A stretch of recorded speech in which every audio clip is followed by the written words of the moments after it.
Hey, welcome everybody to episode number 9 of the Wonder and Awe podcast. I'm Louie Schwartzberg. I'm going to be your host. Many of you know me from the films I do that celebrate life. I love making the invisible visible by taking viewers through journeys of time and scale, like fantastic fungi. In my work, I've always tried to combine the how of science and the why of art. And I've always seen wonder and awe as this magical intersection between art and science. And this podcast really tries to focus on that sweet spot. And what I've learned over many years of personal experience in filmmaking is that being immersed in nature increases our capacity for courage, creativity, kindness, and compassion. I think it's all the elements we need in order to create a world for life to flourish. That's why I'm really proud that today's podcast is supported by the Fetzer Institute. They're helping build a spiritual foundation for a loving world. And Fetzer's new study, What Does Spirituality Mean to Us?, reveals how spirituality informs our understanding of ourselves and each other and inspires us to take action for the common good. You can explore these findings and more at spiritualitystudy.org. I'd like to invite all of you to share your questions for our guests throughout the live broadcast. Please submit your questions in the comment sections of the live stream. Our team will be reading them and we'll try to answer as many as we can. My guests today have created the incredible documentary for the world. After years of hard work, Heal, directed by Kelly Noonan Gores and produced by Adam Schomer, has emerged as an inspiring work about the importance of listening to our bodies and making choices that help us heal our bodies and our inner spirit. Today, I'm really proud to welcome Kelly and Adam to the Wonder and Awe podcast. Hey, guys. Thanks for having us. Hi, Louie. Nice to see you. First of all, congratulations on the success of the Heal documentary, which is available on Netflix. When you watch the film, you can see how much love and care I think went into this work of art. And I learned so much watching it. As a filmmaker, I know how much perseverance and passion and hard work goes into bringing a documentary to life. Your deep dive into the self-healing revolution and the need for people to explore their own bodies was something that I also explored in Fantastic Fungi. Can you talk to us about how documentaries can help jumpstart a movement and perhaps serve as a bridge to the mainstream? Yeah, I mean, Adam, do you want to take this one? Since you're the you've got a long track record of conscious filmmaking. Sure. I love this topic because that's what I think story is there for us since the beginning of time. It was there to help inform us and help us be better people and really learn how to be human. And when we talk about spirituality, I think sometimes we forget that it's made to help us be better humans and be happier humans. And likewise with media, it's not, of course, it's an entertainment device. We need to laugh and have a good time, but it's really there. That's my passion, at least, is to use it to inspire people to inquire about their own lives, be it about their healing, be it about their own journey or what life's about. And really, I think on a major level, how we even see the world. If it can change how we see the world, then that's amazing. And that really relates to Heal because, Kelly's vision is to really help people like, wow, we have this power to see the world differently. And that actually affects our health. So, Heal is a perfect example of that. Yeah, and I think, filmmaking, I grew up in and around film. I was an actress as a young age. And I just remember watching films. Storytelling through film is just such a moving medium because we are mirror neurons. It's very hard to say. We have a real visceral experience when we're watching films. And when you start to, tell nonfiction through a documentary and you do it in a cinematic way that evokes emotion, people, whereas you might read something about, the nature of fungi or self-healing, like it'll get on some level, but when you watch beautiful imagery and have the score of the music that you did so amazing, Louie, your film was so powerful with the imagery and the music and then the storytelling just comes to life and it resonates on such a deeper level, a topic that's, like we said, nonfiction and real, but can invoke this passion because of the imagery and the style of storytelling that you do. Well, thank you. I think the key for what we do is we give people the opportunity to feel what we're talking about, as opposed to thinking about it. You can read a lot of self-help books and it seems like, okay, it makes sense, but unless I think people feel something, it doesn't shift their behavior. It doesn't really resonate and land. And what I really loved about your documentary, I think it gives people hope.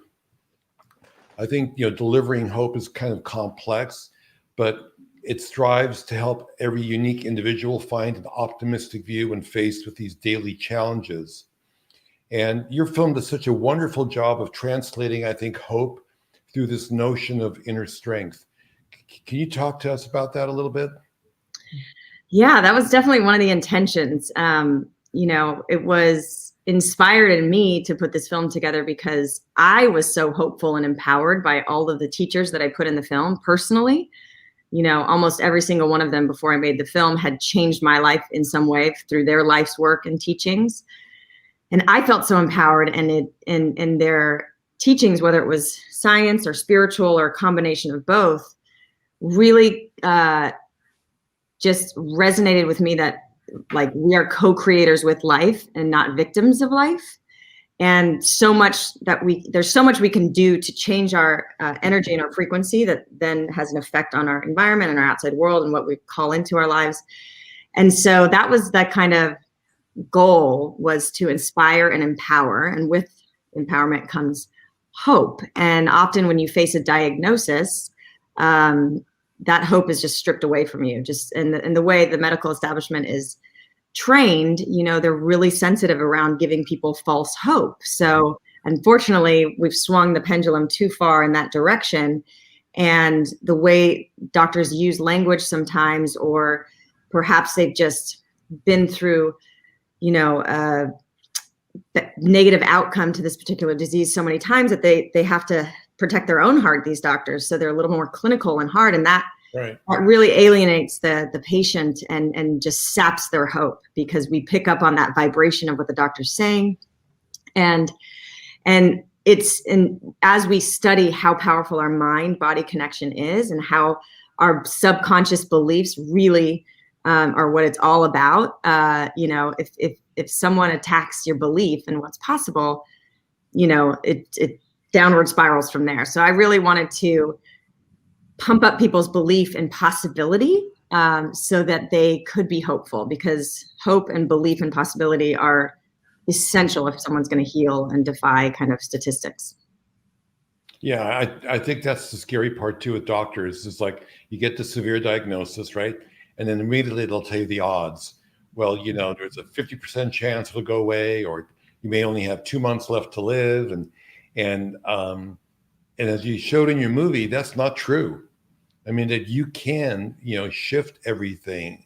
And the whole idea that your intention, combined with, I think, the 3 most important ingredients you guys talked about, diet, exercise, healthy lifestyle, but also I think the part that's nobody knows about is the idea of just truly believing that your body can heal itself. Mm-hmm. I mean, you got 1 trillion cells in your body, right? All these complex things are going on every day. The balance between red blood cells and white blood cells and the metabolism. I mean, zillions of decisions are being made. Why can't you sort of lean into that and trust that if my arm hurts or whatever is happening, it can potentially heal itself? So how do you get people to really buy into that? Yeah, Adam, I'll let you take this one real quick. Like, as people are listening, our hearts are beating, our digestion is working. All of these incredibly complex systems in your body are working without us even having to worry about it. We breathe automatically. So, it's like our bodies are literally miracles. And as kind of a reflection of what your film is sharing, like we're not just human cells. We're a community bacteria and viruses and, microbiome and with human cells. And all of that has to be in balance to function and do what we're designed to do, which is heal, evolve, and thrive in every moment. So I'll let you continue, Adam. But well, that's amazing. That's amazing. I mean, Louie, I think on one level we don't have to buy into it because it's happening no matter what, right? On another level, we do have to buy into it, and then on another level, if we really buy in a different way and take control, then we're going to maximize things. And so I actually learned from Kelly. I studied engineering, Louie, right, back in university days. But take that Ivy League engineering degree and then sit with Kelly in post-production, and she teaches me a new mathematics called Noonanian, statistics and mathematics. And the key is if there's a possibility, there's a possibility. It doesn't matter, just because it says 98 or 99, it's still 50-50 because it's either there's a possibility or there's not. And it mathematically it messes with your brain, but you do have to say, yeah, there is a possibility, and that opens a huge, huge door. Yeah. And I study a lot of yoga and I go to India and such, and hope is an initial step, and having possibility is an initial step. But then at some point, like you talked about, like film does, it brings in an experience. People have to start experiencing it, right? And so that's where I'd say the buying in is, okay, let's go have an experience of it. Let's meditate and feel it. Let's do some pranayama and feel it, or go to a healer and feel a shift. And until that faith then really starts to settle into the, if you think about it on a technical level, the neurons are mapping differently, and now you really know it in your body. So you don't have to because it works, but if you it's great if you do buy in, and then if you really experience it, then I think it's a whole new game. And I think mushrooms actually, as you see in your movie, help people experience something different, and then they have a different knowing, right? Yeah. Well, you certainly have gone on the edge, I think, to experience something really different. You've got this film, I think, called Road to Dharma, where you and a bunch of buddies went on motorcycles and took a spiritual journey to the Himalayas. And I guess maybe the purpose of that was perhaps to overcome fear. Can you talk a little bit about that experience? Yeah, I mean, in that it's a doc series, but before that, it's really a pilgrimage. So it is people that were coming together to motorcycle through the Himalayas, to sacred sites, to seek freedom. And in doing that, you're going to encounter tons of challenges, monsoon rains, cliffs, a guru that's pushing you to look beyond your, silly thinking. And fear is a huge one, to especially not be motivated from fear. Often the fear comes in and we make choices from that fear.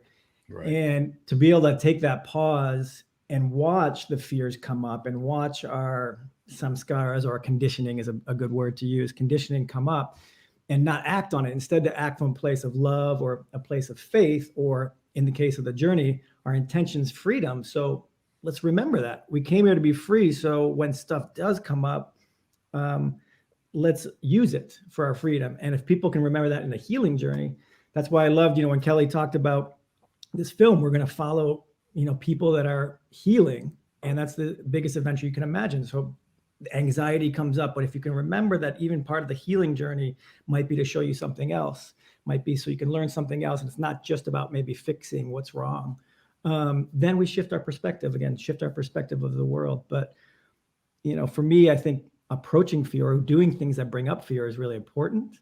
And then sometimes the universe creates things like COVID and creates things like illness to just make us do it without us asking. Yeah, it seems like also in the film, you guys really focused on the fact that fear, could be one of the major reasons why people are diseased or being diseased. And being able to eliminate fear is one step in that pattern, or the path to healing. I've been inspired, in my filmmaking, career, always looking for stories about people who've overcome fear, with, who have limitations, yet can find hope. I want to show a really short clip of Eric Weimeyer. He was the first blind ice climber to climb Mount Everest. Oh my God. It's really short, but I think it'll be inspiring for our audience to see somebody who's done, who's made the impossible possible. So Sean,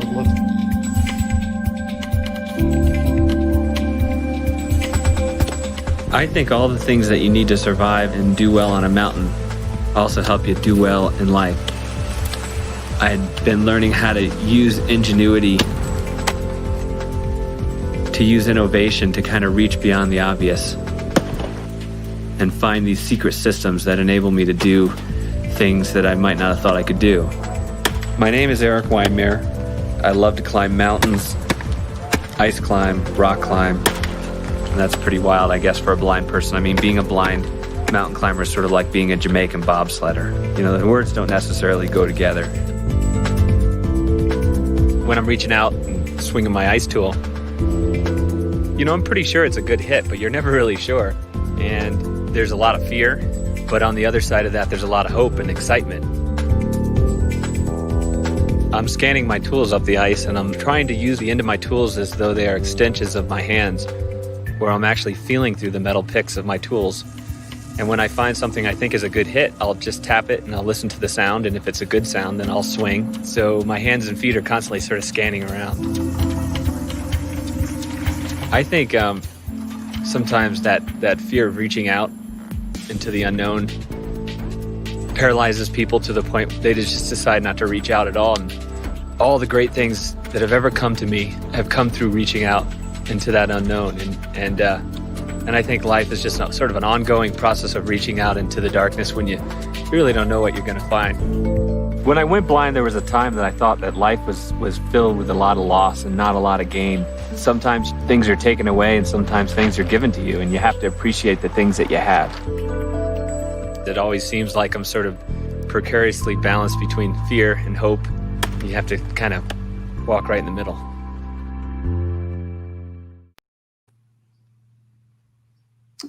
So let me ask you guys, I think one of the most incredible powers we have is the power of choice.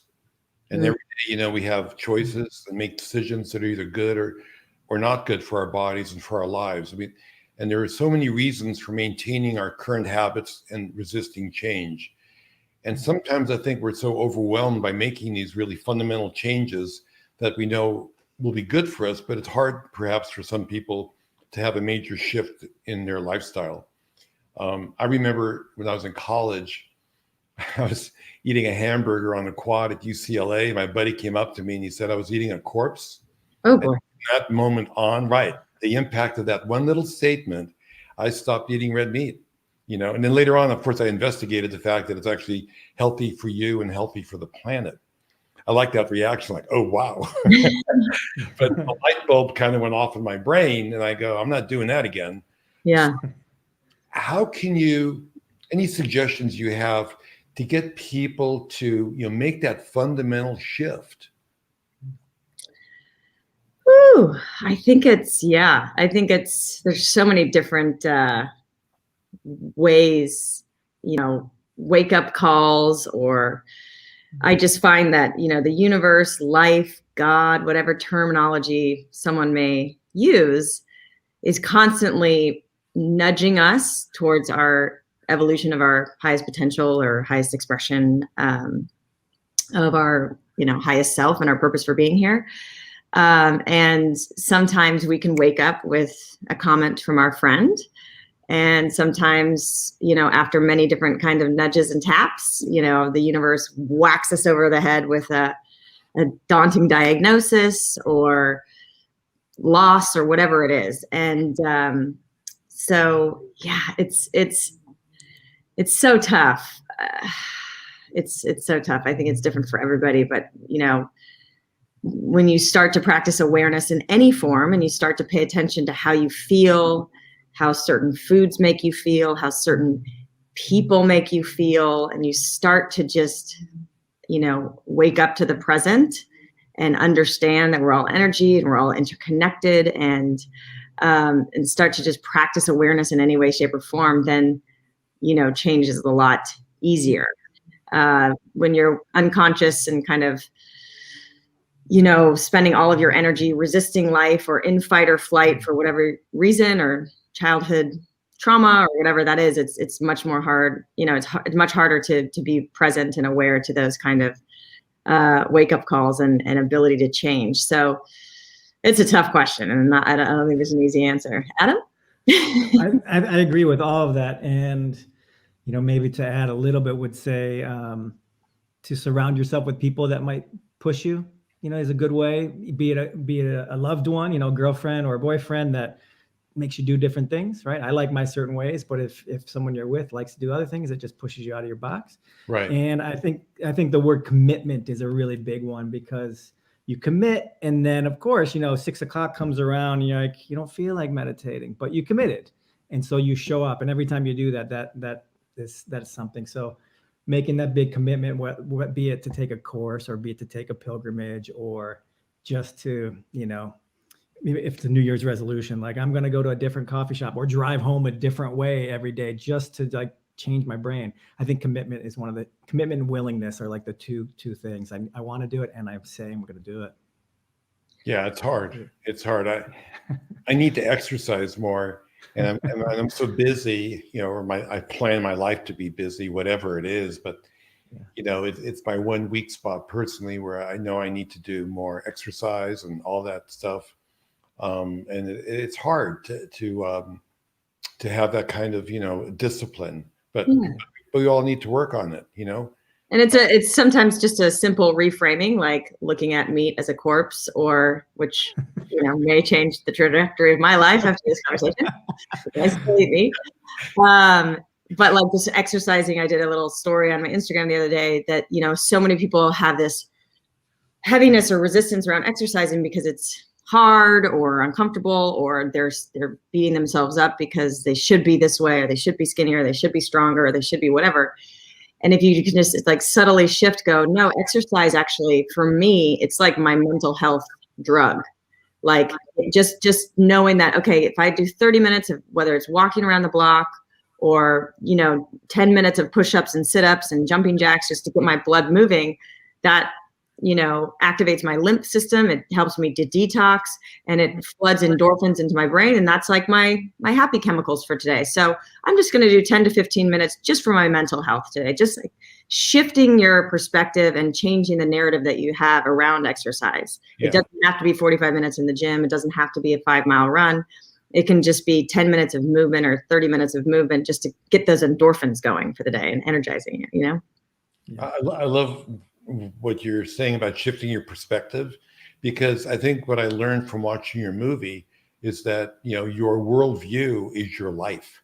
If you can change your perspective and your worldview, it changes everything. And what really interested me, I think, the most was this idea of self-healing. I mean, is it faith and, belief that your body can heal, and also the studies that showed how the placebo effect, also is tremendous. And in all these big pharma studies, the placebo, group almost does as well as the big pharma group. So let's talk about that. I mean, is it the placebo effect, or is it this idea of faith and belief, whether it's in God or in your body, or is it a combination of both? Yeah, I think it's so hard to measure what is actually the activating force. But as we study with epigenetics and a lot of Bruce Lipton's work, which we talk about in the film, it's, our perception of life is what sends signals into our body to either be, Adam and I can have completely different perceptions of life, whereas he sees a snake and it automatically sends his body into fight or flight. So stress chemicals are being, because of whatever story or he has around snakes. Maybe I grew up in like a snake charming environment, and I think snakes are beautiful, like shamans or whatever, and I have zero fear around it. It would elicit a whole different biochemical response in my body. So the only thing that changed there, circumstances the same, is perception.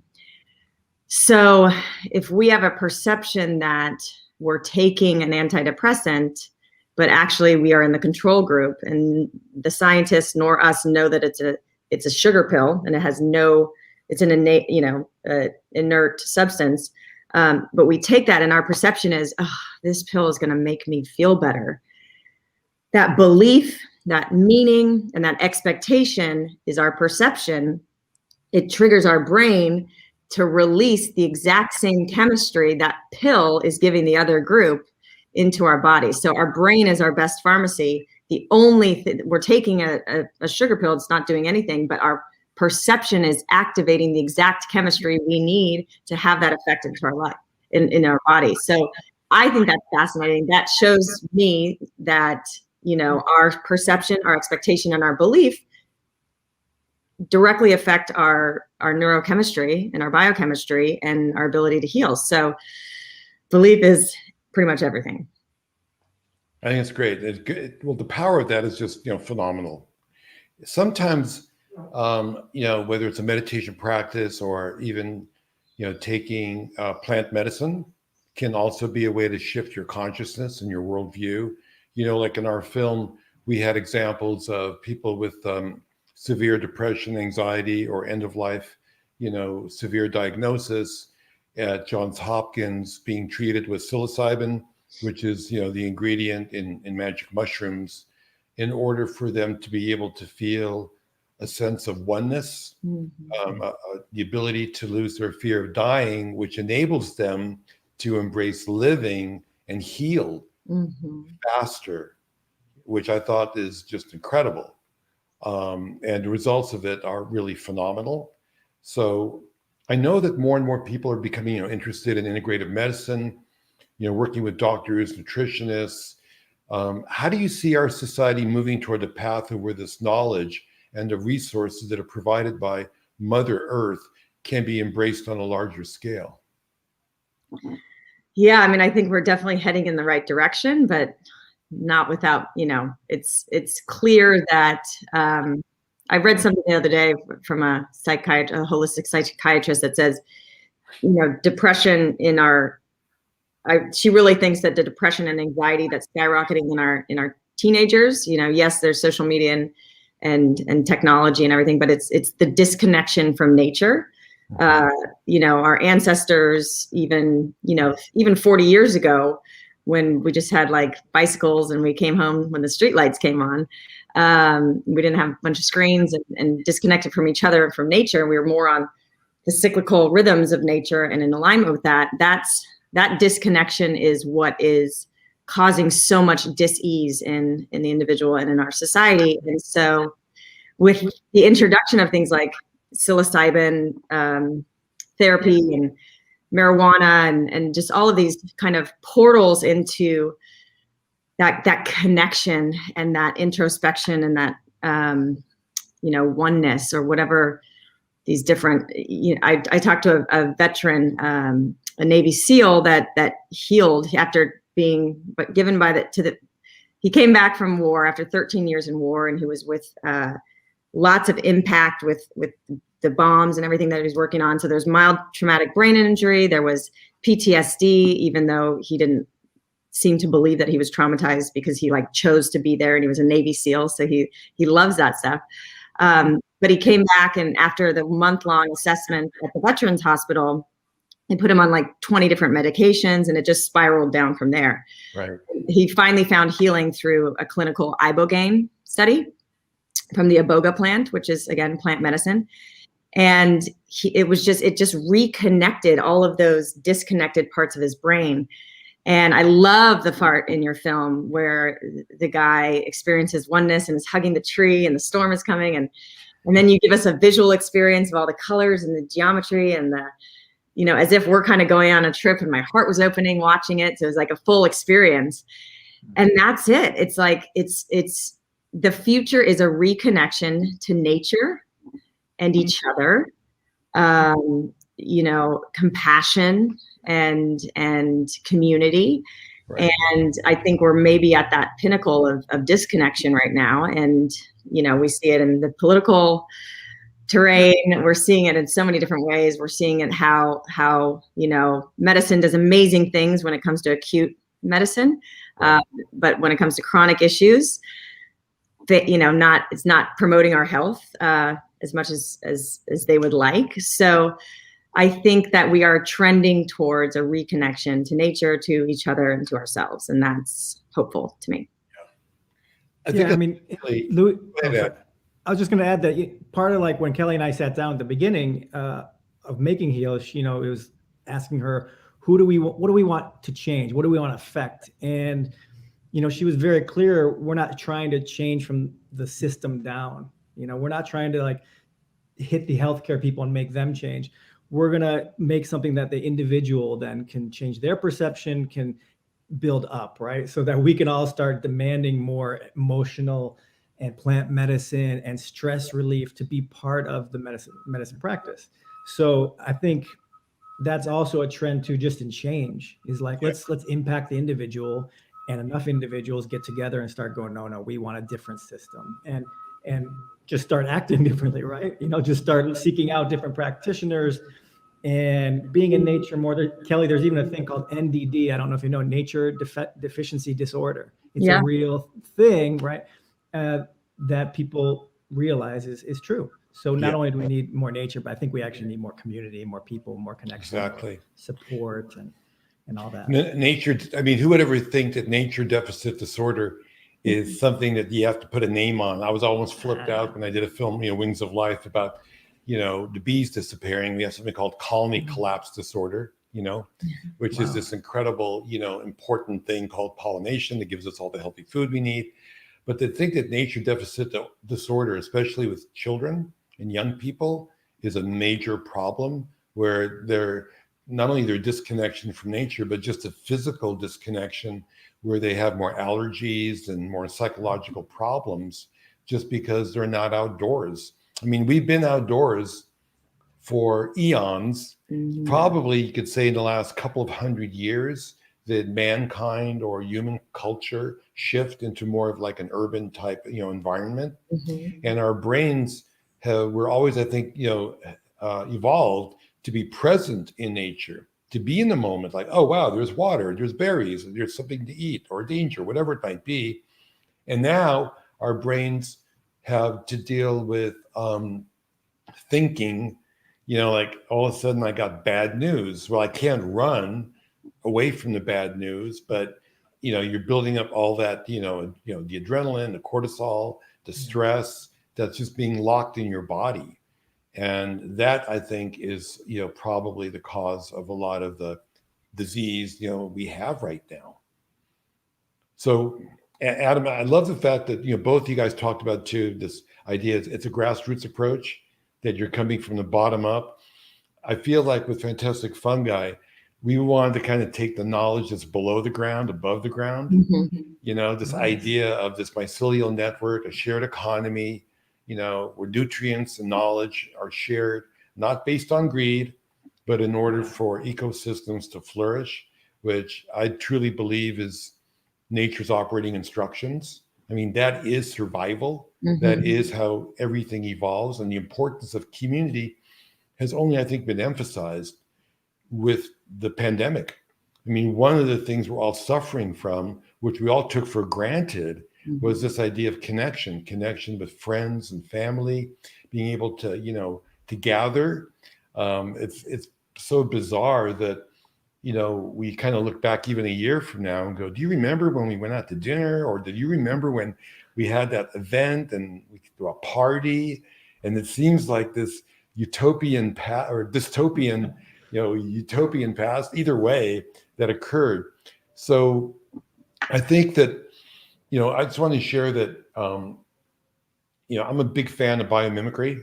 I think all the knowledge and the solutions coming even out of this pandemic are literally right under our feet.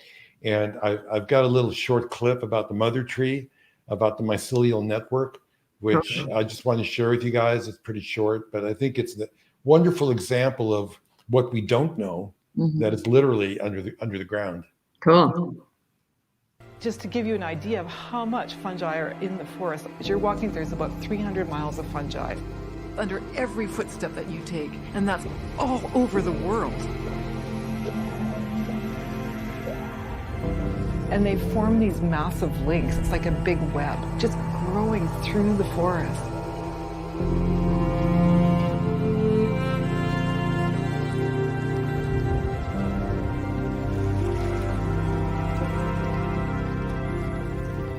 Mycelium that can grow out even just this big can have trillions, literally trillions of end branchings. Almost everyone knows about the computer internet. The mycelium shares the same network design.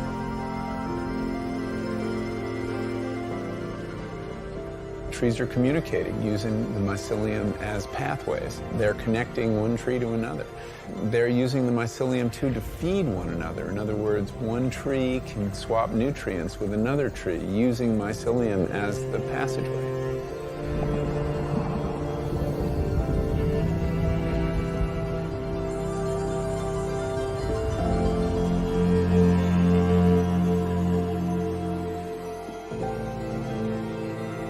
So we often think of kin recognition as an animal behavior. Humans, we love our babies. We know it's our baby and we're going to look after that baby. Well, we never thought that plants could do that. But we're finding in our research that plants can recognize their own kin. So these mother trees recognize their kin through their mycorrhizal networks. The mother tree and the baby seedlings are sending signals, talking to each other.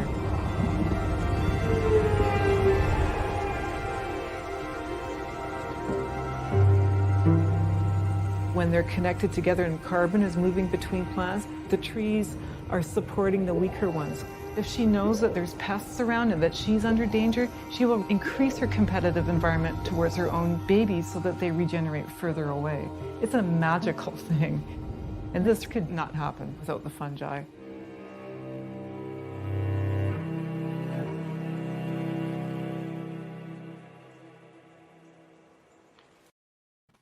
So good. I love that. I'm obsessed with biomimicry as well, and the macro to the micro, and how, like, I even had the thought about the planet Earth is self-healing as well, and just exactly like we as individual organisms are self-healing, the planet is exactly the same. And I believe it can heal and can reverse climate change and all of these things very, very quickly too. But what that shows me is like also the metaphor for, we see the illusion of separation between humans. We're not separate, it's an illusion underneath, whether it's in our case, in the field, in the quantum field that connects us all energetically. We see the same thing underneath the surface. These trees, everything seems to be separate, but underneath everything is so connected and communicating, and it's just wild. Yeah. I mean, it's funny, you look at it, a forest, and sometimes people say it's a bunch of trees. It's actually a community, and they are all connected, which is such a beautiful, I think, inspirational model how we can live our lives, because this idea of connection is, I think it's like, the most important strength and tool of survival. Communities survive better than individuals in nature. That's a law. That's a fact. Nothing lives alone in nature. There's no such thing as life without networks.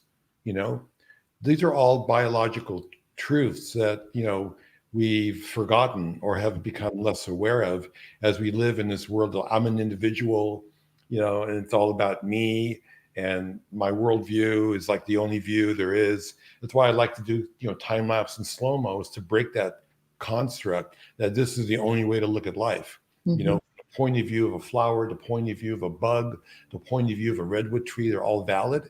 They're all different metabolic rates. We call them, frame rates. They're all basically valid, So this concept of connection, I know, is really valuable as an instrument in terms of making these choices and finding inner strength and discovering hope and optimism. How do you apply that either in your life and in the story of Heal? That's a great question. Meaning, how do we include connection in our lives? How important is that in helping us make choices, the right choices? I mean, one of the things we talk about, we studied Kelly Turner's work, I think, is very, very pivotal. And she is a research scientist. And when she was in grad school, she started finding these like spontaneous healing and radical remission stories for people with late stage cancer that were sent home to basically get their affairs in order and die because the medical establishment had nothing more they could do with them. And she started saying to herself, like, oh my gosh, this is not just one or two outlying cases. There's there's thousands of cases of these people who were told that they have weeks or a month to live, to go home. They stopped taking the drugs, they stopped doing everything, and they all healed. She's like, why aren't we studying what these people did? And so she discovered these 10 factors. In Heal, there was 9. She's since added exercise. Louie, pay attention. And one of them is increase social support. And we see this also in studying blue zones and the people that are living to be over 100. The people who live in the strongest communities, and the people who have strong community around them when they're on a healing journey, they have social support groups. The statistics show that they live and survive, 50% plus longer and higher. So those are just some simple reflections of how community is essential, and it's how we're designed. Human beings are social creatures that need interaction and support and this interconnectedness to thrive and live and up to our potential. Yeah, and I would also say, on the quote unquote spiritual path, right? The Buddha would say Buddha, Dharma, Sangha. Buddha, that it's possibility, like we've been talking about. Dharma meaning the truth, or it has many meanings. But then Sangha, community. It's like one of the 3 pillars of our growth, and so we need it.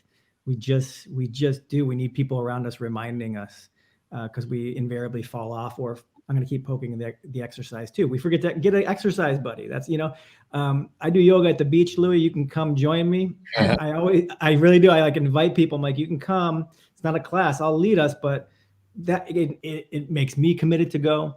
It gets us more excited, and we work harder because we're all there. You get to see people even if you're 10 feet apart at the beach, and it just helps, right? And you get to see other people kind of pushing themselves, and you do something together, and you laugh and you smile.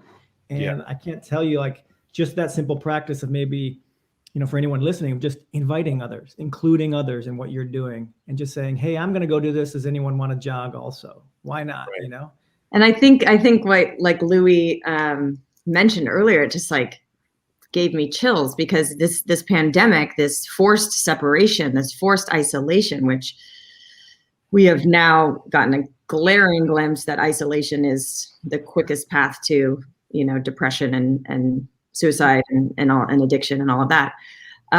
So we are in an unprecedented time, but you said something beautiful about how once we come out to the other side of this thing, which we will for sure, I think we're going to come back to this, simpler life where we slow down a bit and we appreciate each other. We appreciate the freedom to get together. I think we will be more present when we go out to dinner. We will, because we've gotten smacked out of this, we were on a hamster wheel. And I think it's just slowed us down. And there's going to be this beautiful thing on the other side, hopefully, where we're just more present and we're more appreciative of being with each other. Yeah. When I'm on location filming, then I don't have to exercise because I'm hiking up a hill and carrying equipment. And I'm not aware that I even need to exercise because you're doing it. I mean, I love what you said, Adam, being at the beach, if I'm at the beach, boogie boarding or whatever activity, it's you're naturally engaged, and you're not even aware that you've been exercising for hours, because you're having a good time, or you're engaged and you're passionate. So for me personally, nature is that ultimate lure, seductress that gets me involved in just being alive and being present. And that is I think a giant gift. What are your thoughts about nature as a healing modality? I think it's the greatest healing modality. I think, like we were talking about before, that disconnection from nature deficiency disorder. What was that called? There's so much scientific research done around earthing and how if you have put your bare feet in connection with the earth, much like our ancestors did for thousands and thousands of years, and we've kind of disconnected ourselves from the earth with our rubber soles and et cetera, our high heels. Oh, that's the other How'd good. you know? How'd you know I wore high heels, Yeah. Kelly? Adam, I know you. We spent years on set together. I saw you in that trailer. No, that's why I laid on the ground. I wasn't frustrated. I was grounding. Yes. But so that reconnection, when our, forest bathing, there's so much evidence and research that supports how connection with nature lowers our blood pressure. It takes us into the parasympathetic nervous system, which is where we have to be if we want to heal. Right. So the negative ions that are in the air after a thunderstorm or when you're near the ocean, you can feel that electric charge in the air. And they say the negative ions attach to viruses and pathogens and make them heavy and drop them to the floor. So it's actually healthier to be out in nature. And the last thing I was going to say, I had a thought and then it escaped me. Oh, many studies about if you have a window in your hospital room and you're witnessing, you can look outside and see the trees or flowers or whatever that is, versus the guy next door who's in an inner room with a brick wall and, artificial lighting, you heal like 2 times faster if you have a view of nature. So again, we're meant to be connected to nature just like we're meant to be connected to ourselves. And I think it's this, maybe we don't have this visible interconnectivity, but we have this electrical connectivity that is in this field that's connecting us all. And nature is connection. When you have that direct connection with nature, it's tremendously healing. Well, it's incredible that, you mentioned that because, this whole idea that, the study with the people in the hospital, with the window, one of the things that's happened with our series on Netflix, it's called Moving Art. We have like 20 episodes and it's just nature imagery and music. Mm. And, I've never publicly claimed that it's a healing modality, but we have gotten hundreds of comments from people saying it's been extraordinarily helpful with anxiety, with depression, teenagers who are suicidal, young children having breakthroughs with autism, and obviously people that are suffering from surgery, post-op, pre-op, cancer. And I think that it's incredible that we can, bring, I think, these sacred rhythms and patterns that nature provides into the built environment, so that, because basically, like you said, Kelly, it's just really, it's energy, it's wavelengths of energy. Like when you're listening to music, I don't think the brain goes, is it live music or is it pre-recorded music? If you're hearing something that's like, moving your soul, it's working because it's those, energy patterns and waves are certainly modulating every neurological pathway in your brain, right? Mm-hmm.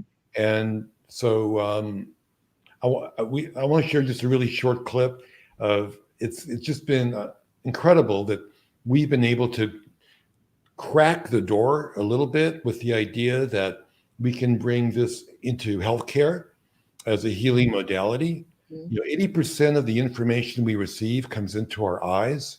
And you think about the fact, why isn't there a modality for vision when you have it for touch with massage, aromatherapy for smell, music for hearing, healthy food for taste? The most important sensory receptor we have is vision. And why not, utilize it, considering in today's, culture with the screen time and everything we're doing, we're more addicted to visual data than we have ever been. So Sean, can you play that little clip?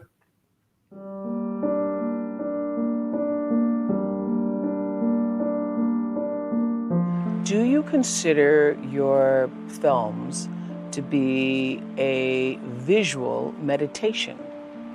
It is a visual meditation. I think it's actually visual healing. Mm-hmm. You don't have to think about it intellectually. You just have to, I think, let go and feel it emotionally.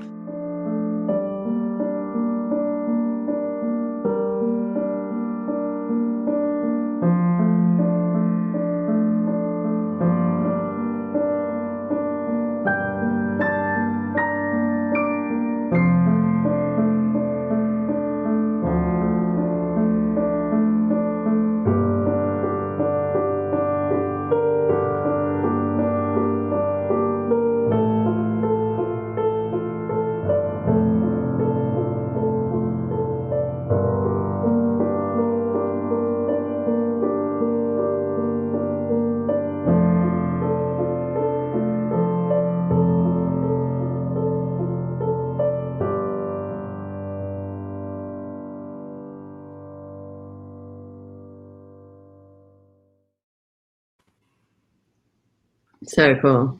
Super cool.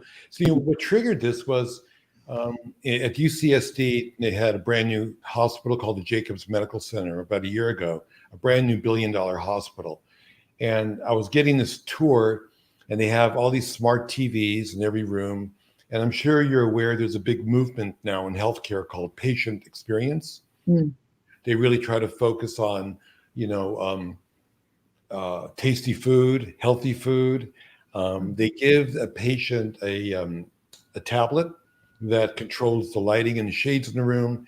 It also enables them to keep track of their medical records, so that they're not just going to blindly trust the doctors to tell them what to do without having some kind of knowledge.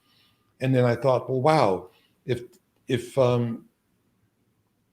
there's a connection between like this iPad and the smart TV, why not give the patients the power of choice when choice has been taken away from them? Mm.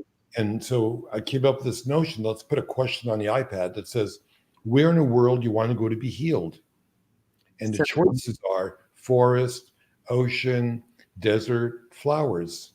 And they're able to again, because you're locked in this space where there may, as you said, Kelly, perhaps a lot of places, especially in inner cities back east, they don't have windows, or if they do have a window, it's to a brick wall across the way.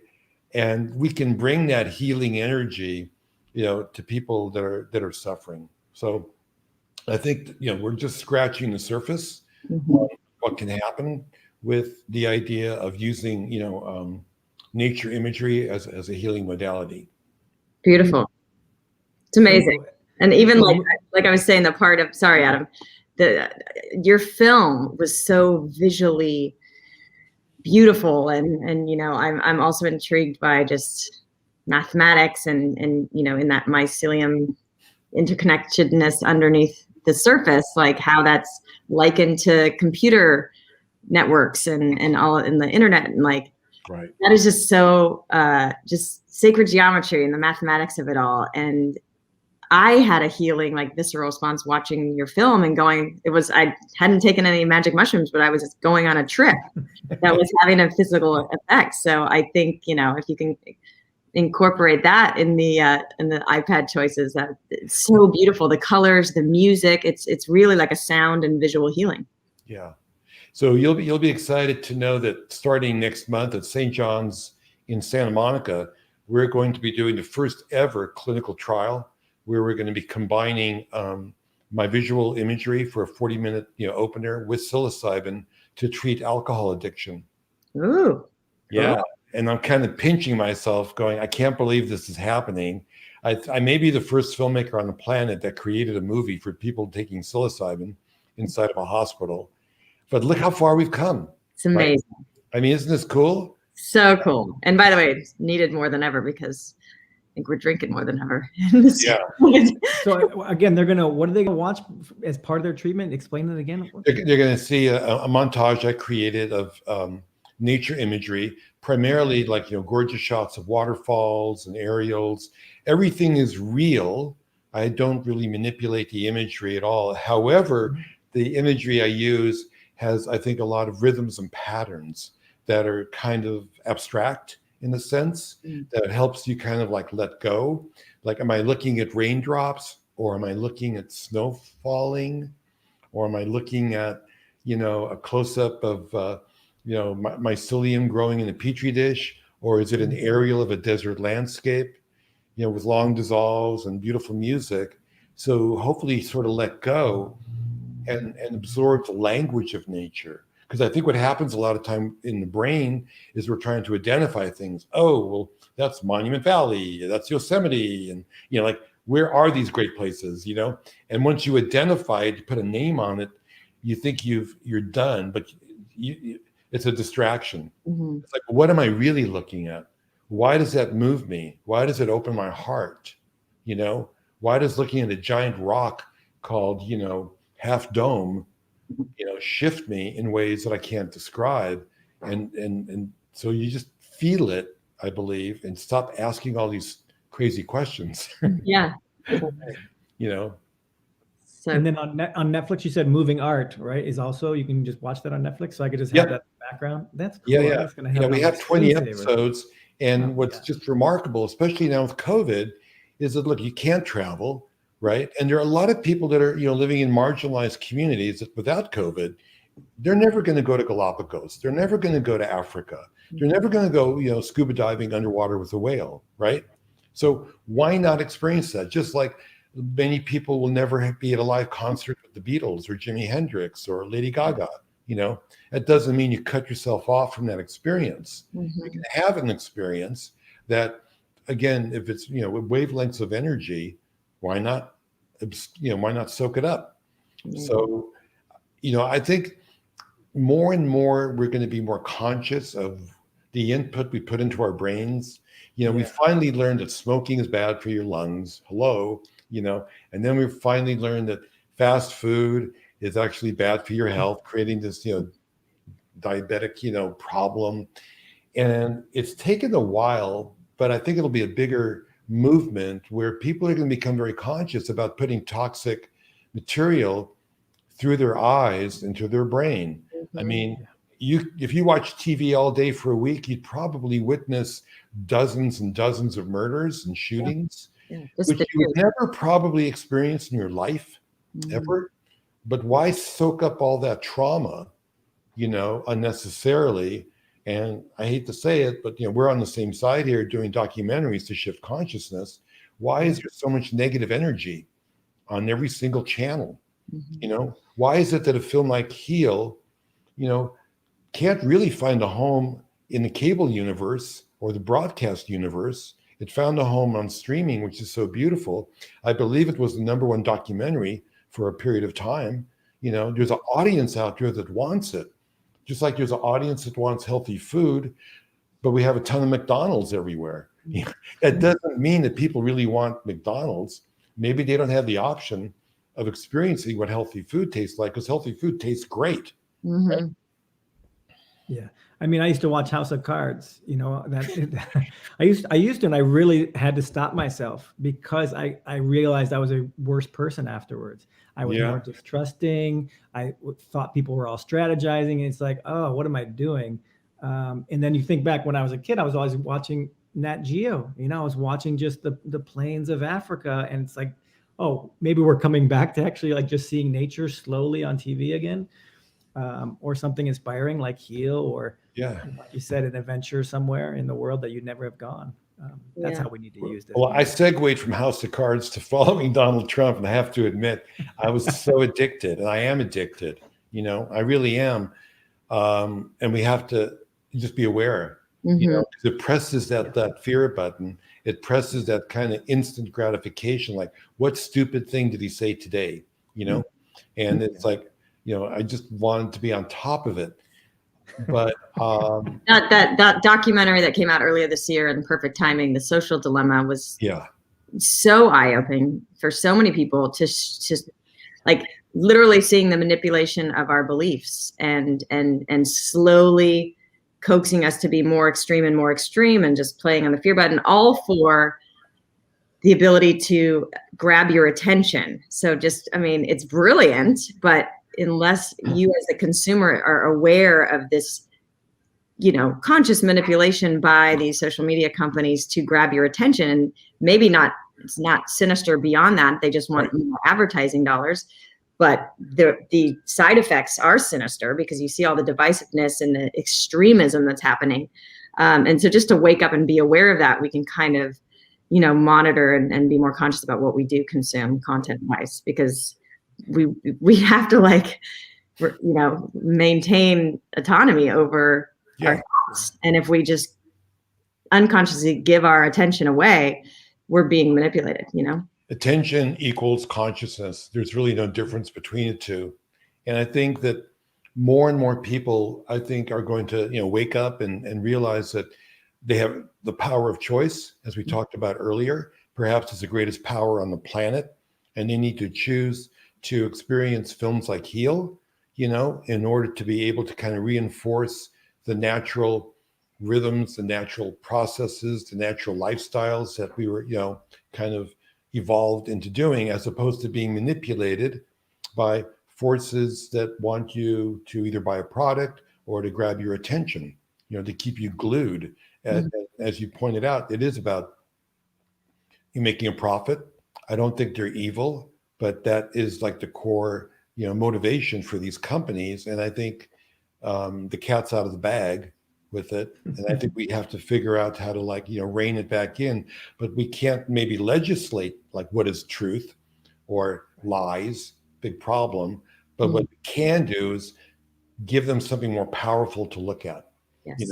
Let's seduce them with beauty, and love and healing as more, potent medicine than letting our, getting the rush out of looking at things that create fear and anxiety. So amen. I commend you guys for what you're doing. I know you've got even a summit coming up where you're going to even do a deeper dive with great thought leaders. When is that happening? Yeah, February 15th is when it launches. I believe people can sign up starting the 8th. So it's free, meaning you can put your email in and have access to, I think, 35 or something like that. Possibly 35 experts, diving into, at least a PTSD, et cetera. I mean, amazing modalities. Yeah. And Adam, where can people go to sign up for that?